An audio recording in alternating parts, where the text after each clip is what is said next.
Panorama group, जो सोचता है वो करता है। आपके अपने सपनों का आशियाना। नमस्कार, मेरा नाम ज्ञानेश्वर है और आपने देखना शुरू किया है लाइव सिटीज। मेरे साथ रोज की तरह दिल्ली से जुड़ रहे हैं देश के जाने माने सीनियर जर्नलिस्ट अजीत द्विवेदी जी। अजीत जी, आज फिर से प्रधानमंत्री नरेंद्र मोदी बिहार में थे और इतने तीखे, इतना तीखा बोला कि पूछिए मत। आरजेडी को निशाने पर लिया, तेजस्वी यादव को निशाने पर लिया, लालू यादव के राज का शासनकाल को निशाने पर लिया और उन्होंने बिहार को बताने की कोशिश की कि राजद का मतलब क्या होता है। राजद का मतलब है कट्टा। याद कीजिए, इस शब्द की शुरुआत हम लोग के कॉन्क्लेव में प्रशांत किशोर ने की थी। जब तेजस्वी यादव ने कहा था कि प्रशांत किशोर को हम ट्रेनिंग दे सकते हैं, तो प्रशांत किशोर ने जवाब में कहा था कि उनके पास कट्टे की ट्रेनिंग लेने नहीं जाना है। तो प्रधानमंत्री ने कहा कि राजद की पहचान कट्टा है, क्रूरता है, कट्टरता है, करप्शन है और कुशासन है। इतना ही नहीं, अब तो एक एक घटनाओं का जिक्र प्रधानमंत्री करने लगे हैं। जब मुजफ्फरपुर में वह बोल रहे थे, तो उन्होंने गोलू अपहरण कांड की याद ताजा करा दी। 2001 का वह गोलू अपहरण कांड, जिसमें फिरौती की राशि और फिर टुकड़े टुकड़े में गोलू की हत्या। मैं उस घटना को कवर करने गया था, कितने दिनों तक जलता रहा था मुजफ्फरपुर। तो प्रधानमंत्री नरेंद्र मोदी का यह तीखा बयान अब इस बात को सिद्ध कर रहा है जो हम लोग 2 दिन पहले कह रहे थे कि चुनाव फिर से पुराने मुद्दों पर 2005 के पहले का कैसा बिहार इस पर आ गया है। अब देखिए, सोचना तेजस्वी यादव को पड़ेगा, क्योंकि लालू यादव नहीं है, अब तेजस्वी यादव है कि वह अपने समर्थकों को कैसे अनुशासित करें, वह अपने दल को कैसे बदलें।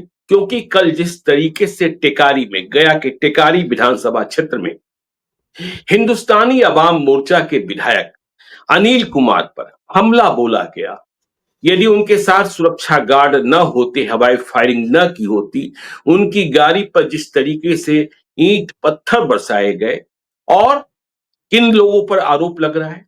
देखिए, यदि विधायक ने काम नहीं किया है तो आप जरूर विरोध कीजिए, लेकिन इसका आशय यह नहीं है कि आपको ईंट पत्थर बरसाने और किसी को चोटिल कर देने का अधिकार प्राप्त हो गया है।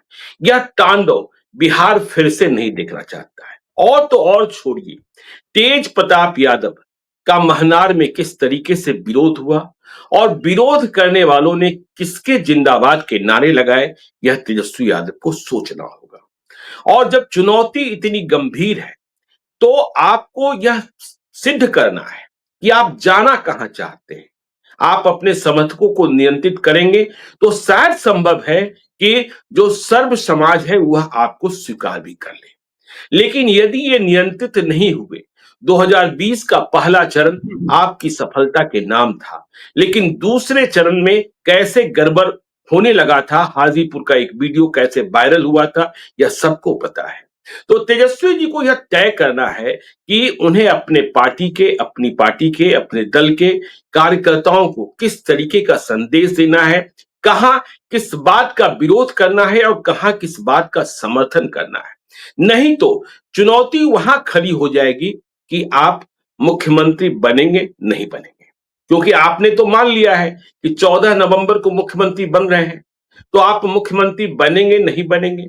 2020 में जितनी सीटें आई उतनी सीटें हासिल करेंगे नहीं करेंगे, या 2020 से भी नीचे आ जाएंगे। नेता प्रतिपक्ष की कुर्सी तो आपके नाम सुरक्षित है, लेकिन मुख्यमंत्री की कुर्सी के लिए लड़ाई है। तो इस बात को आपको समझना होगा, क्योंकि आपका जो तेजस्वी प्रण है उसकी उतनी चर्चा नहीं हो रही है। देश दुनिया के तमाम पत्रकार बिहार में हैं और कोई भी इस तेजस्वी प्रण की गुत्थी को नहीं सुलझा पा रहा है कि आप मुख्यमंत्री बनने के बाद 20 दिनों के भीतर अधिनियम लाएंगे और 20 महीने में प्रत्येक परिवार से एक व्यक्ति को सरकारी नौकरी दे देंगे। बिहार के लोग कम पढ़े लिखे हैं, बावजूद यह हिसाब नहीं बैठा पा रहे हैं, क्योंकि वह गुना भाग जानते हैं दूध का हिसाब देते हैं तो महीने में कितना किलो दूध आया और दूध की कीमत क्या है, उतना गुना भाग तो कर लेते हैं। तो एक सरकारी नौकरी की कीमत क्या होगी, मतलब वेतन क्या होगा, और फिर 2.5 करोड़ नौकरियां दी जाएंगी तो क्या होगा।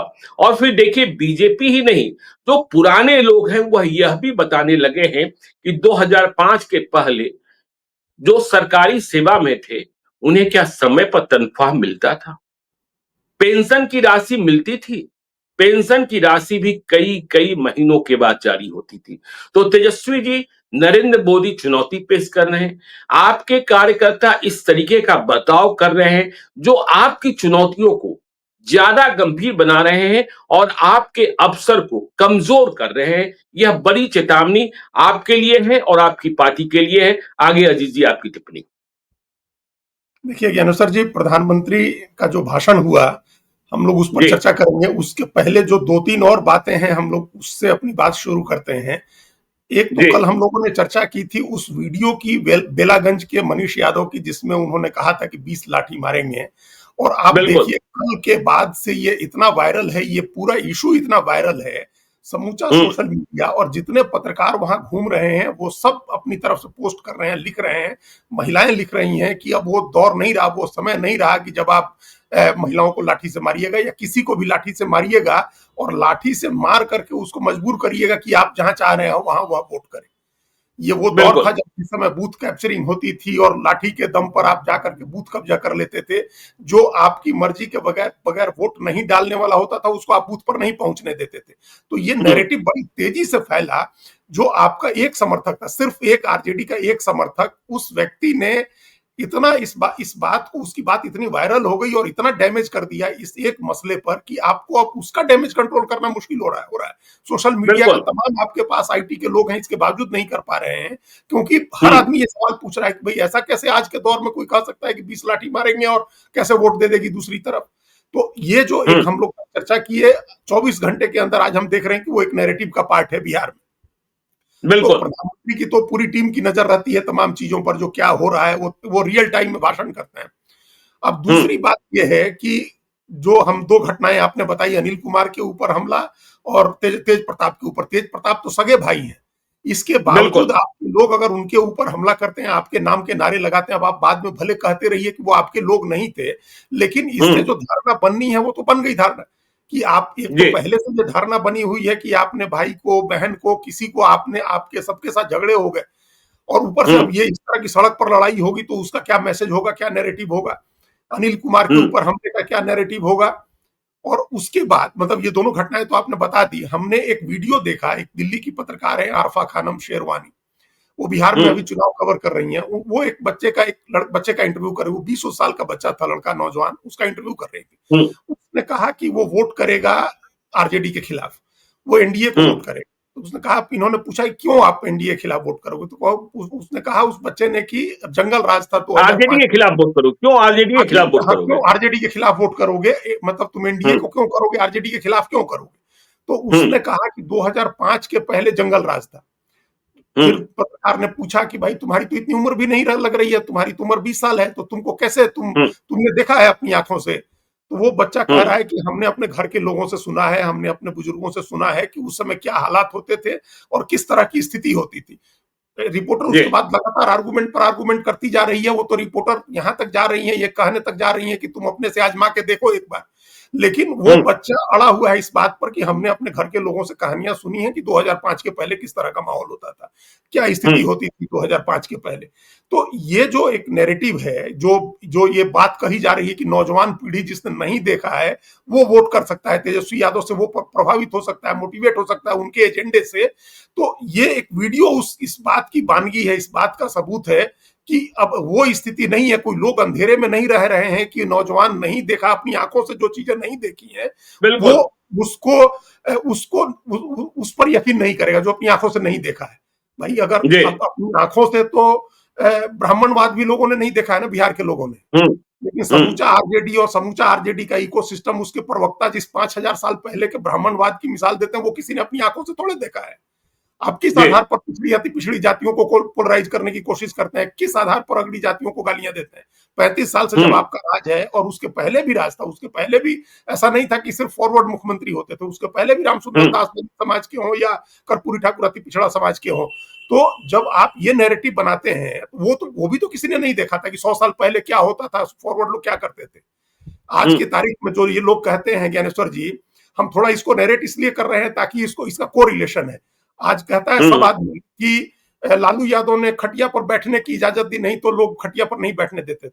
तो जो आज की पीढ़ी है, क्या उसने वो दौर देखा था क्या कि जब खटिया पर लोग नहीं बैठने देते थे? नहीं, बिल्कुल। आप भी तो कहानी ही सुना रहे हैं ना, आप भी तो कहानी सुना रहे हैं कि नहीं जी। बैठने देते थे, या आप बड़े लोगों के घर के सामने से चप्पल पहन कर नहीं जाते थे।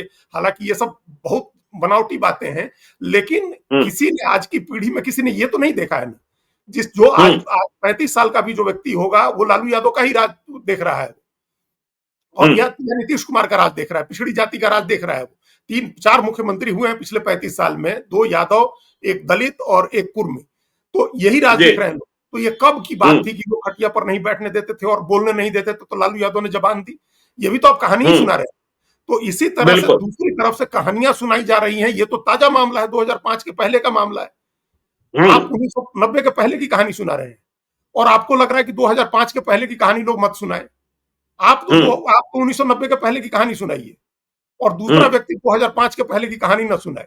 तो 2005 के पहले की कहानियां सुनाई जा रही हैं, लोगों को बताया जा रहा है। सोशल मीडिया के जरिए हम लोग चर्चा कर चुके हैं, वीडियोज के जरिए, जो घटनाओं के जरिए। वो घटनाएं हम इसलिए इसको कह रहे हैं क्योंकि कोरिलेट होगा गोलू कांड से, या किसलय कांड जो आपने, हम लोग बार बार जिसका जिक्र करते हैं, अटल बिहारी वाजपेयी ने किसलय को लौटाने की बात कही थी।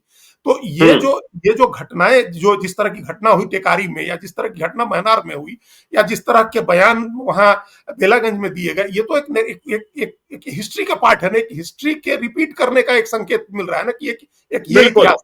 लोगों को कहानी जब सुनाएंगे 2005 के पहले, तो इन घटनाओं की मिसाल दे देंगे कि भाई देखिए ऐसा होता था, उन दिनों ऐसा होता था कि आप अगर खिलाफ, आपकी राय अगर अलग है तो आपको वोट नहीं डालने दिया जाता था, लाठी के दम पर आपका वोट रोक लिया जाता था, छीन लिया जाता था। ये सब कहानियां जो हैं, अब ये फोकलोर नहीं है, ये तो करंट हिस्ट्री है, कंटेम्पररी हिस्ट्री है, जो बताया जा रहा है। अजीत जी, देखिए, कई लोग सवाल पूछते हैं कि 1990 के पहले क्या था। अभी से कुछ देर पहले लाइव सिटीज के चैनल पर डॉक्टर अजय कुमार, बहुत ही जाने माने यूरोलॉजिस्ट हैं, आईएमए के प्रेसिडेंट हैं, उनका एक पॉडकास्ट हमने अपलोड किया है।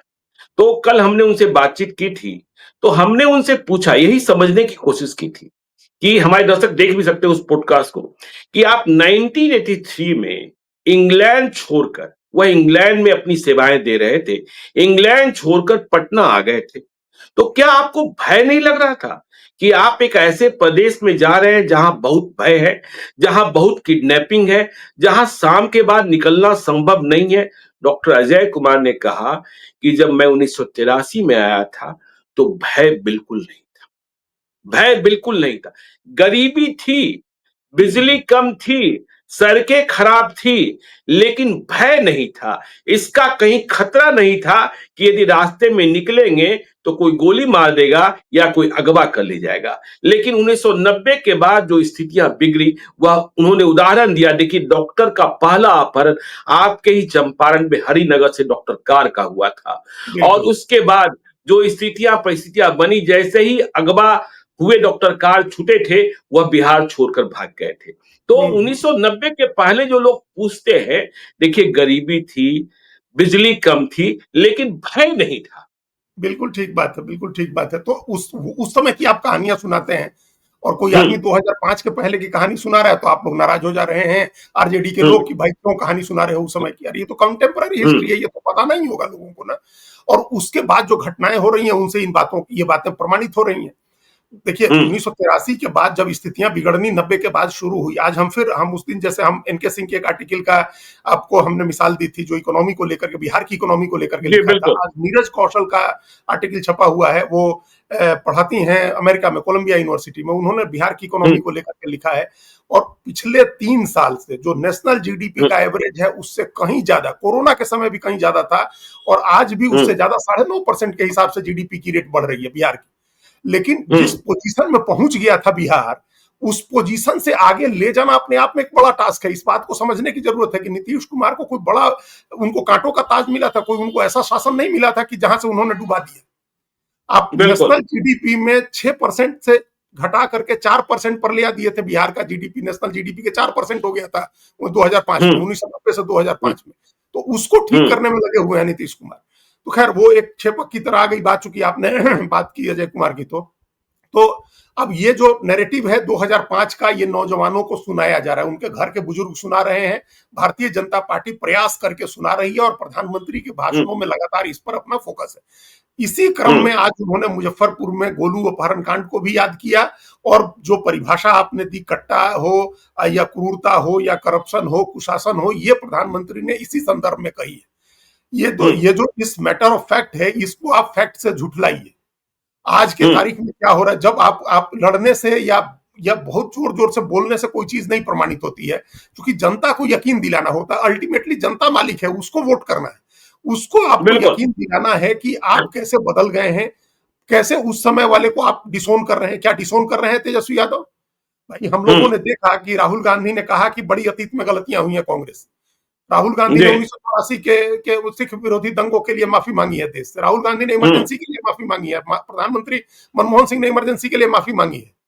तो तमाम इमरजेंसी की गलतियों के लिए, इमरजेंसी के लिए नहीं, इमरजेंसी तो कॉन्स्टिट्यूशन के प्रोविजन से लगाया गया था, लेकिन उस समय की ज्यादतियों के लिए। तो क्या तेजस्वी यादव 1990 से 2005 तक की घटनाओं के लिए कभी रिग्रेट किया उन्होंने कभी ये आकर के कहा कि मेरे मन में इस बात के लिए बहुत ग्लानि है, बहुत गलत हो रहा था उस समय, जो नरसंहार हो रहे थे, विफलता थी सरकार की, या जो जातीय दंगे हुए हम उसके लिए माफी मांगते हैं?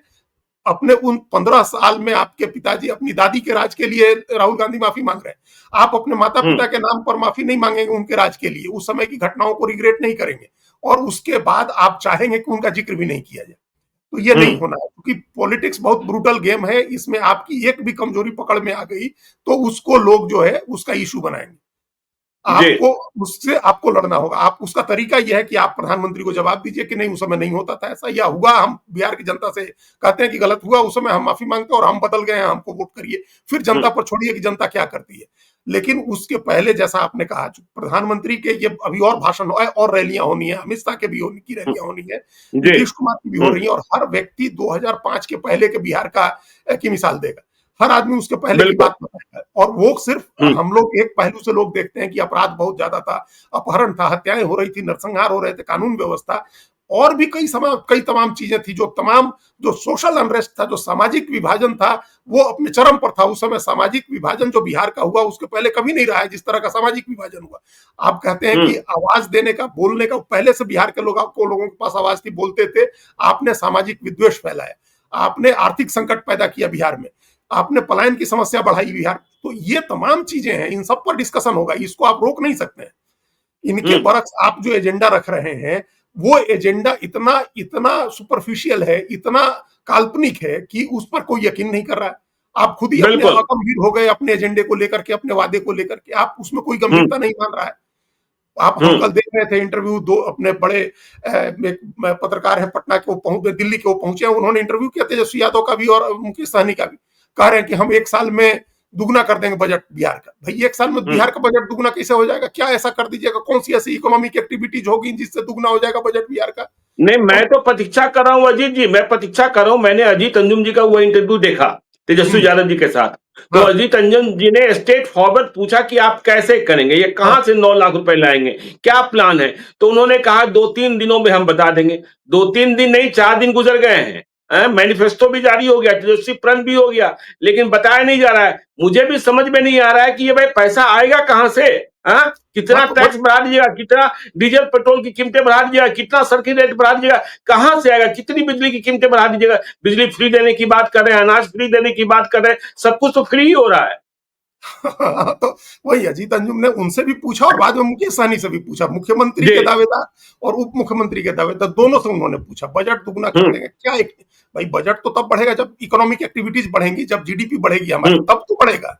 तो जीडीपी क्या बढ़ रही है? जिस ग्रोथ रेट से अभी नीतीश कुमार काम कर रहे हैं, इस ग्रोथ रेट से ये कहा जा रहा है कि 2030 में बिहार की जीडीपी 20 लाख करोड़ की हो जाएगी, जो अभी 10 लाख करोड़ से थोड़ा ज्यादा है। तो ये जीडीपी है हमारा। हम 2030 तक जाकर के 20 लाख करोड़ रुपए का हमारा उत्पादन होगा, जीडीपी होगा।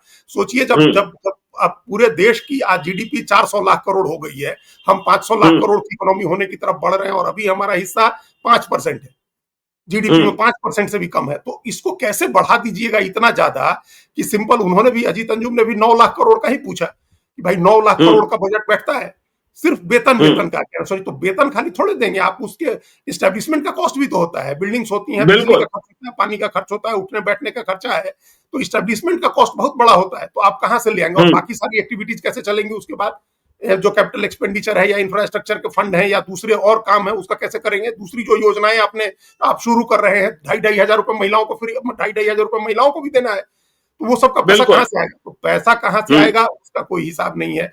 इतने सारे लोग सरकारी नौकर हो जाएंगे तो करेंगे क्या? हम फिर एक ये भी हिसाब देख रहे थे कि पूरे देश में हर राज्य, 29 राज्य और 6-7 केंद्र शासित प्रदेश मिलाकर के 4 करोड़ सरकारी कर्मचारी हैं। अगर तेजस्वी यादव की बात सही माने तो अकेले बिहार में ही 2.25 करोड़ हो जाएंगे। अभी पूरे देश में 4 करोड़ है। भारत सरकार के तो टोटल भारत सरकार चलाने के लिए 50 लाख कर्मचारी हैं और तेजस्वी यादव करेंगे हम 2.25 करोड़ कर्मचारी, सरकारी कर्मचारी बिहार में कर देंगे। तो कहां से आप करेंगे? अगर आप थोड़ा भी रैशनल होते तो लोगों को यकीन दिलाने वाली बात करते तो लोग आपकी बात पर यकीन करते। अब आपने अगंभीर बना लिया अपने को। अब जो भी आप लेकर के आएंगे, शर्तें अप्लाई होंगी आपकी, वो आप जो भी बताएंगे वो उस पर भी कोई कैसे यकीन करेगा कि आप इतनी नौकरी दे देंगे? आपने अपनी साख गंवाई है इस तरह की बात करके। तो साख का संकट ही तो है सबसे ज्यादा कि आपकी बात पर कैसे यकीन करें। जो प्रशांत किशोर ने हम लोगों के कार्यक्रम में कहा कि आप कह रहे हैं कि तेजस्वी यादव बदल गए हैं, तो कैसे लोग मानेंगे कि बदल गए? बदले होने का आपको सबूत देना होगा। अपने उसके लिए आपको जेन्युइन रहना होगा, ईमानदार रहना होगा, अपनी बातें ईमानदारी से कहनी होंगी, जेन्युइन तरीके से कहनी होंगी। एक तो ये आपके सामने क्राइसिस है साख का, दूसरा गठबंधन का संकट है, वो देख ही रहे हैं हम। बिल्कुल। देखिए अनिल कुमार पर जो हमला हुआ उसकी आप निंदा भी कर देते तो एक संदेशा जाता।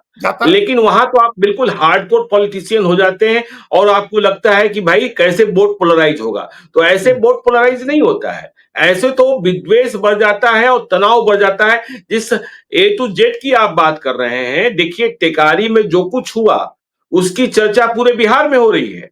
और देखिए मैं डॉक्टर अजय कुमार के पॉडकास्ट की चर्चा कर रहा था, डॉक्टर अजय कुमार ने एक बड़ी गंभीर बात कही कि आप सोचिए कितना डरावना होता था कि हमने बताया कि डॉक्टर कार का अपहरण हुआ पहला, डॉक्टर विद्यापति राय के बेटे का अपहरण हुआ था बेगूसराय वाले, तो doctor Manju Geeta Mishra, doctor Narendra Kumar, doctor Ajay Kumar सब लोग गए लालू यादव से मिलने, एक अन्य मार्ग।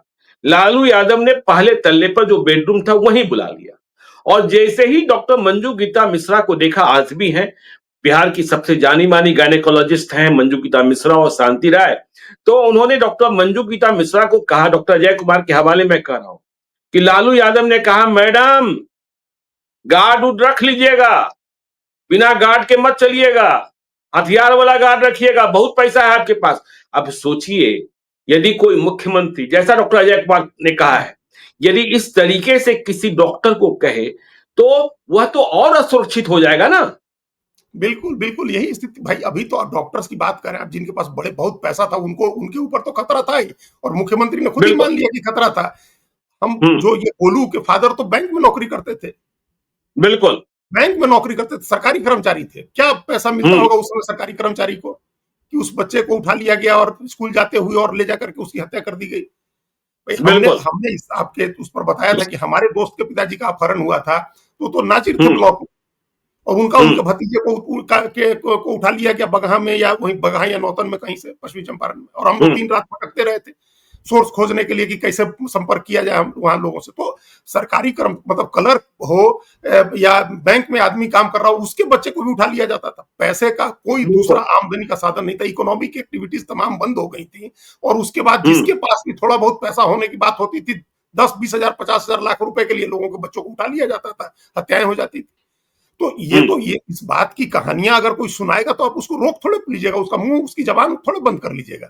और प्रधानमंत्री को लग गया है कि ये एक ऐसा इशू है, ये ऐसी दुखती नस है जिसको दबाने से आरजेडी का नुकसान होना है। बीजेपी बिहार के लोग इस बात को अब कतई नहीं चाहेंगे कि ऐसी स्थिति बिहार में बने। हालांकि हम अभी भी ये पूरे मतलब उससे कह रहे हैं अपने जिम्मेदारी से कि अब ऐसा राज नहीं आएगा, अब तेजस्वी यादव आप ऐसा राज नहीं आएगा।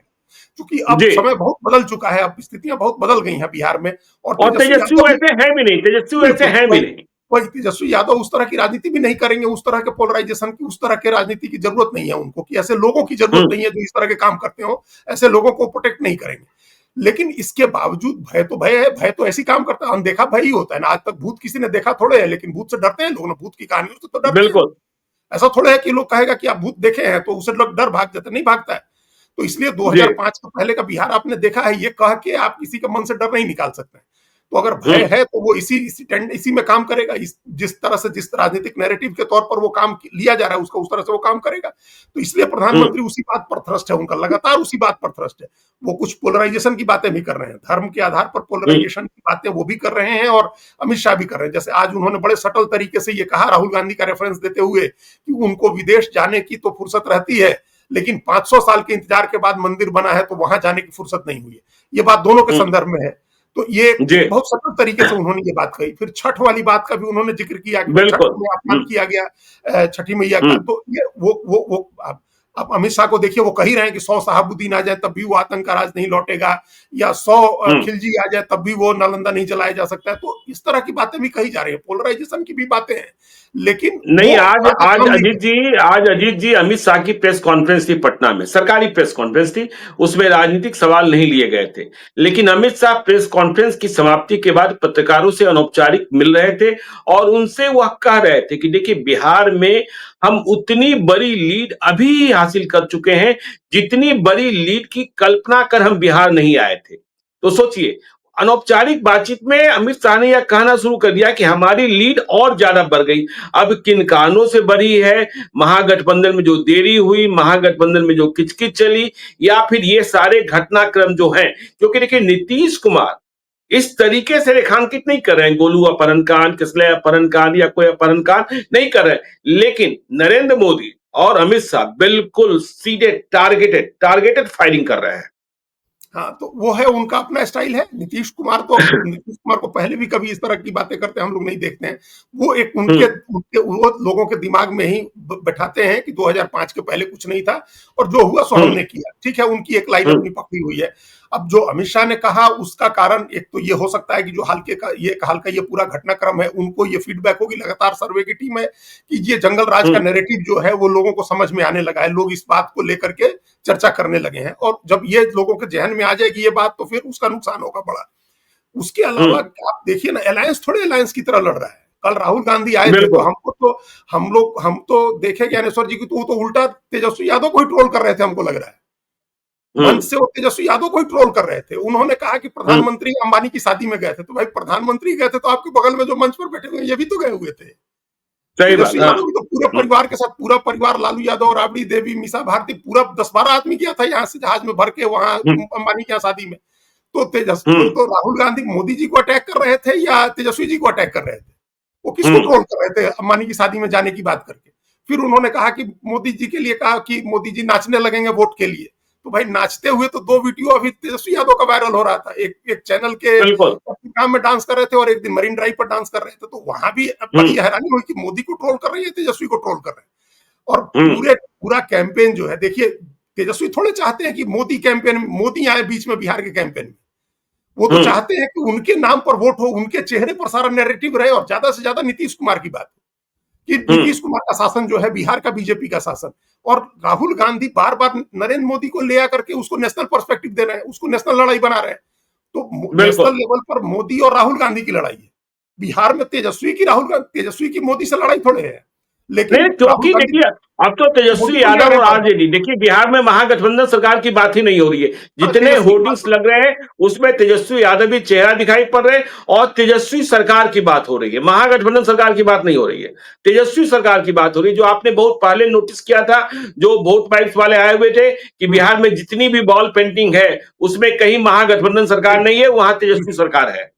वहां तेजस्वी सरकार है, और वादे भी तेजस्वी प्रण है, इसलिए तेजस्वी प्रण की बाकी लोग चर्चा नहीं कर रहे हैं। कांग्रेस वाले कोई चर्चा नहीं कर रहे हैं, कम्युनिस्ट पार्टी के लोग चर्चा नहीं कर रहे हैं। हम तो बताए थे दीपंकर भट्टाचार्य ने जो क्या अपने इंटरव्यू में कहा था, एक बार वो नहीं कह रहे कि हर परिवार के एक व्यक्ति को नौकरी देंगे, वो कह रहे हैं कि इंक्लूसिव एजुकेशन होगा, सस्ती और गुणवत्तापूर्ण शिक्षा होगी तो लोगों के रोजगार के अवसर बनेंगे। तो आप तो अपनी डफली अपना राग अजीत कर जी, रहे अजीत जी, दीपांकर भट्टाचार्य को सैल्यूट करने का मेरा आज मन कर रहा हैं। है। हाँ, हाँ, उनके एक उम्मीदवार को कल दूर से नहलाया गया था और सिवान में। और देखिए दीपांकर भट्टाचार्य ने सोशल मीडिया में लिखा, यह बिल्कुल गलत है। गलत है। हाँ, यह बिल्कुल गलत है और यह संसाधनों का और जो सामाजिक और राजनैतिक आर्थिक मूल्य है, उसके हिसाब से भी यह गलत है। तो देखिए इतना बिल्कुल। विराट होना, इतना विशाल होना, सच में मुझे सैल्यूट करने का मन कर रहा है। बिल्कुल, बिल्कुल ठीक बात कह रहे हैं। उसी अंदाज में बिल्कुल नैतिक मूल्यों के साथ और बिल्कुल फेयर मीन्स के साथ जिस तरह से लड़ाई होती है, एक राजनीतिक कार्यकर्ता जैसे लड़ता है, उस तरह से वो खुद भी लड़ रहे हैं, उनकी पार्टी के लोग भी लड़ रहे हैं। हुँ, तो ये लगभग सभी कम्युनिस्ट पार्टी का है और हमको बड़ी हैरानी होती है कि बिहार उसी तरह का प्रदेश था। हुँ, जितने समाजवादी नेता हैं, वो भी उसी तरह के थे जैसे कम्युनिस्ट नेता होते थे। कि बिल्कुल। हम अपने एमपी कमला मिश्र मधुकर को रिक्शा पर चलते देखते थे और रामाश्रय सिंह जो सुगौली के एमएलए थे उनको कचहरी से पैदल स्टेशन जाते हुए हमने सैकड़ों बार देखा है, एमएलए रहते। तो जी, ये इसी हुँ, तरह के लोग होते थे, कम्युनिस्ट भी इसी तरह के होते थे, समाजवादी लोग भी इसी तरह के होते थे। कर्पूरी हुँ, ठाकुर हो या कोई भी समाजवादी नेता, बिहार में जो भी समाजवादी नेता था इसी तरह का था। ये कैसे हुँ, ऐसी धारा बदली, लालू यादव भी अपने को समाजवादी ही कहते हैं। तो ये अचानक हुँ, ऐसा कैसा समाजवाद आया कि एकदम हाथी घोड़ा ऊंट सब पर सवार हो गया समाजवाद। जो हम लोग हाथी से आई, घोड़ा से आई, समाजवाद बबुआ धीरे धीरे आई। तो समाजवाद ऐसा हुँ, आया कि मल्टी स्टोरी बिल्डिंग में कैद हो गया समाजवाद। लेकिन ये बिल्कुल। बिहार के कम्युनिस्ट नेता, हमको हैरानी होती है कि बाकी लोग क्यों नहीं वैसा करते। हम कल अजीत अंजुम का ही इंटरव्यू कईमुद्दीन या नईमुद्दीन जो कैंडिडेट है उनका देख रहे थे, जिन्होंने कहा कि नॉमिनेशन के समय कुल 5,000 रुपए थे उनके पास। तो हुँ, ऐसा उम्मीदवार भी चुनाव लड़ रहा है, ऐसे लोग भी एमएलए हैं बिहार में, नेता हैं। तो पता नहीं बाकी लोग ऐसा क्यों बिल्कुल। नहीं हो पाते हैं। खैर ये भी, वो सब आदमी एक जैसा नहीं हो सकता है। लेकिन हुँ, ये हुँ, जो सहयोगी पार्टियां हैं, वो सहयोगी पार्टियां भी आपके जो काल्पनिक चांद तारे तोड़ के लाने वाली जो योजनाएं हैं उन पर आपके साथ नहीं है। तो जो हम बात ये बिल्कुल। कर रहे थे कि अमित शाह को क्या फीडबैक है जिससे वो ये दावा कर रहे हैं। एक तो ये माने हुँ, कि जो भी नेता होता है वो इस तरह के दावे करता है कि हम सब सीट जीत रहे हैं, हमको बढ़त मिली हुई है। जैसे आरजेडी के लोग भी दावा कर रहे हैं कि हम सरकार बनाने जा रहे हैं। तो एक तो उनका दावा हुँ, उस तरह का भी होगा। लेकिन जो हुँ, 2-3 कारण दिख रहे हैं वो ये है कि लगातार इस तरह की घटनाएं हुई। जो एक तो मनीष यादव की घटना, बेलापुर का बयान मनीष यादव का 20 लाठी मारने का, उसके बाद टेकारी में मारे जाने का, एक जो विपक्षी पार्टी के एमएलए को के साथ मारपीट का, फिर तेज प्रताप के साथ, ये 3 घटनाएं ये बैक टू बैक कल ही आई हैं ये सारी चीजें। तो हुँ, एक तो इससे नैरेटिव प्रभावित हो रहा है, आम आदमी के बीच ये मैसेज जा रहा है, जो कहा जा रहा था वो लोग अपनी आंखों से देख रहे हैं। और दूसरा, बिल्कुल। गठबंधन के जो झगड़े हैं उनकी वजह से आप में एकजुटता नहीं बन पा रही है। आप तो 11-12 सीटों पर तो अभी भी फ्रेंडली फाइट कर रहे हैं। और अकेले अपनी लड़ाई लड़ना, अकेले की लड़ाई और बाकी लोगों का उसमें साथ नहीं होना, ये कई फैक्टर हैं जिनसे ऐसा लग रहा है कि बीजेपी अपनी बढ़त ज्यादा देख रही है। चलिए तो देखिए कई फैक्टर हैं जिसके कारण लग रहा है कि बीजेपी बढ़त अपने आप को देख रही है और इधर आप देख ही रहे हैं कि बिहार का माहौल किस तरीके से तनावपूर्ण होता जा रहा है और टिकारी जैसी घटना न हो चुनाव के दरमियान तो इसमें बिहार का सामाजिक तनाव नहीं बढ़ेगा और चुनाव भी बेहतर तरीके से शांतिपूर्ण तरीके से संपन्न होगा। हम लोग यही कामना करें कि चाहे एनडीए हो, चाहे महागठबंधन हो, चाहे जनसुराज हो, देखिए बिल्कुल लोकतंत्र के मूल्यों के साथ जो बात हमने दीपांकर भट्टाचार्य को लेकर की, उन मूल्यों के साथ चुनाव हो तो इससे बिहार भी बेहतर बनेगा, लोकतंत्र भी खूबसूरत होगा। तो आप देखते रहिए लाइव सिटीज को। यदि अब तक आपने हमारे यूट्यूब चैनल लाइव सिटी को सब्सक्राइब नहीं किया है तो जरूर कर लीजिएगा और यदि इस वीडियो को आप फेसबुक पेज के माध्यम से देखो तो पेज को लाइक कीजिएगा। हैंडल एक्स पर भी हमें फॉलो कीजिए। धन्यवाद।